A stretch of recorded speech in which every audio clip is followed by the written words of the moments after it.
Beshem Hashem Nassé et Natsliar, on se retrouve Raverim pour la 7e qualité nécessaire pour acquérir la Torah Shavuot Bezrat Hashem d'après Pierre Kavot avec les enseignements de notre maître Rabbi Nachman de Breslev. Alors, Ba'anava, c'est l'humilité, la 7e qualité. Il nous dit, il faut que tu saches, mon chéri, mon fils, Asher Shlemut Kina Torah, que la perfection de l'acquisition de la Torah, c'est liot batel on les gamré à la Ensof Baruchu, c'est d'être annulé complètement devant l'infini, béni soit-il.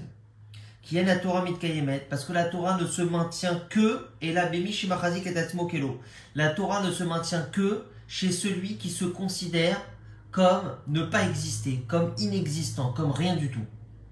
Comme à Maramzal, comme ils ont dit nos sages dans la Gemara Eruvin, Maïdirtiv, c'est quoi la signification de ce qui est écrit dans Bamidbar, dans la paracha Chukat? Il y a écrit là-bas que les Juifs, ils ont voyagé au Mimidbar Matana. Ils ont voyagé du désert jusqu'à un lieu qui s'appelle Matana. Au Matana Nachaliel, et de Matana, ils ont voyagé à un autre lieu qui s'appelle Nachaliel. Au Nachaliel Bamot, au Bamot Agaï, et de Nachaliel, ils ont voyagé à Bamot. Et de ce lieu Bamot, ils ont voyagé au lieu qui s'appelle Agaï, qui veut dire une vallée. Retenez bien, une vallée. Ça, c'est des lieux qu'ils ont voyagé dans le désert. À Marley, et la Gemara a dit, Imadam besimatmo kamidbar, ze shakol dashinbo, Torah nitnalo bematana. Si un homme, il se considère comme un désert, le premier lieu où ils ont voyagé. Si un homme, il se considère comme un désert, qui est un endroit que tout le monde piétine, tout le monde marche dans le désert. Ça correspond à la terre, tout le monde marche dessus, mais pourtant elle continue à donner ses fruits et ses légumes et ses herbes. Donc si un homme il se considère comme un désert, c'est-à-dire comme rien du tout, un endroit que tout le monde piétine, alors il voyagera à Matana, c'est-à-dire que la Torah lui sera donnée en Matana, c'est-à-dire en cadeau. Et étant donné que la Torah lui est donnée en cadeau par ce mérite de son humilité, alors il va voyager au 3e lieu, Nachaliel, qui veut dire l'héritage de Dieu. Alors la Torah lui est donnée en héritage, étant donné qu'elle lui est donnée en cadeau, alors elle lui a été donnée en héritage, c'est-à-dire qu'il va pouvoir transmettre ça à ses enfants, ses élèves, etc. Chez les Mar, Matana Nachaliel. Et Kevan, chez Nachalol, étant donné que la Torah lui a été donnée en héritage, il va monter à la hauteur, il va atteindre la grandeur, le kavod, l'honneur qui accompagne la Torah. Chez les Mar, Minachaliel Bamot, comme il est écrit que de Nachaliel, le 3e lieu, ils ont voyagé à Bamot, le 4e lieu, qui veut dire Bamot, une hauteur, des montagnes.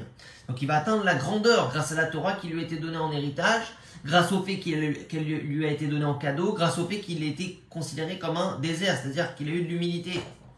Veimigis libo, mais si Chazvé Shalom, il a de l'orgueil, et que dans son cœur il y a de la gava. Akadosh Baruch Hu mashpilo. Alors Dieu il va le faire tomber, le faire chuter, le descendre pour lui donner de l'humilité. Chez les Mar, comme il est écrit à propos du 4e lieu, mi Bamot, Agaï.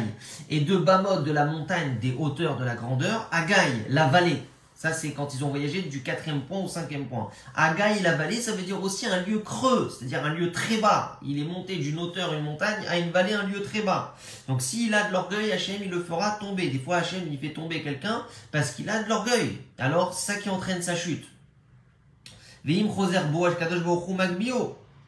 Chez Markol Gei Nassé. Et si par contre il fait teshuva et qu'il arrête d'avoir de l'orgueil mais qu'il a de l'humilité, alors Hachem, il va le relever, le rehausser. Comme il est écrit dans Yeshaya, Kol Gei Nassé, toute montagne, il va élever. Donc, toute vallée, pardon, il va élever. Donc, tout celui qui était par terre, très bas comme dans une vallée, s'il fait teshuva, Hachem, il va le relever. Vamrou, et là-bas, ils ont dit nos sages dans la Gemara Ta'anit. Lama nimshela divrei Torah les maïm. Pourquoi la Torah, elle est comparée à l'eau? Dirti, parce qu'il est écrit dans Yeshaya. Oy kol tzameh lechou lamaim. Tout celui qui a soif, qui vient boire de l'eau. Lomar lecha, pour te dire.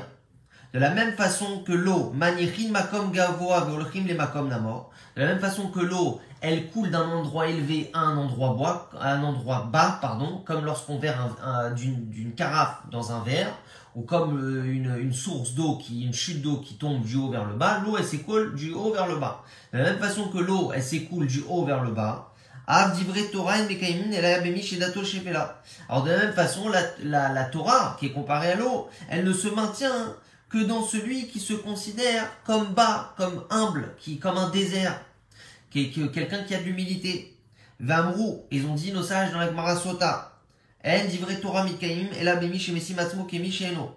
La Torah ne se maintient que dans celui qui ne se considère pas comme inexistant, qui se considère comme rien du tout.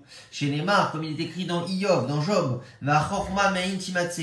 La sagesse, d'où la trouveras-tu? Mais ça peut être traduit aussi, va chorma, la sagesse, donc la Torah, mais aïn, qui veut dire le néant, du néant, timatse, tu trouveras. Celui qui se considère comme aïn, comme du néant, alors il aura la Torah chez lui. Qui basé chez Adam mevatel atatzmo legamre ben lo shum yeshud vegeud daika unase kedi likabel bokinan Torah. Parce que par le fait qu'un homme il s'annule lui-même complètement et qu'il n'a aucune existence, ego ou orgueil, alors précisément il devient à ce moment-là un keli, un ustensile pour recevoir à l'intérieur de lui la Torah. Mais la reine Réaovi béni. C'est pour ça, regarde, mon fils, mon chéri, les vatel et tatzmecha les gamre et la vidbara. Annule-toi complètement devant Dieu, béni soit-il, et de l'humilité devant Dieu. Soumets-toi à lui. Vetami tiskor et tacher maratan egdo ibara. Et souviens-toi toujours que tu t'es déjà rebellé contre Dieu, béni soit-il, en fautant. Et fais très attention de ne pas rentrer en toi aucune pensée d'orgueil ou de supériorité face à ton prochain. Vétier batel on voutal et école et sois annulé et inexistant devant les yeux de tous. Valier des étassières d'arkera tamid, et c'est comme ça que tu réussiras ta vie tout le temps. Ve'aven et maasé, et comprends le bien. Donc c'est ça aussi, Rabbeinu il dit que plus quelqu'un il a de l'humilité, plus il pourra se rapprocher du tzaddik, et plus quelqu'un il se rapproche du tzaddik, et plus il aura de l'humilité. C'est pour ça que Rabbeinu il dit deux choses. Il dit que tu peux voir combien tu es attaché au tzaddik véritable en fonction de combien tu as d'humilité. Parce que plus tu t'attaches au tzaddik, plus tu auras de l'humilité.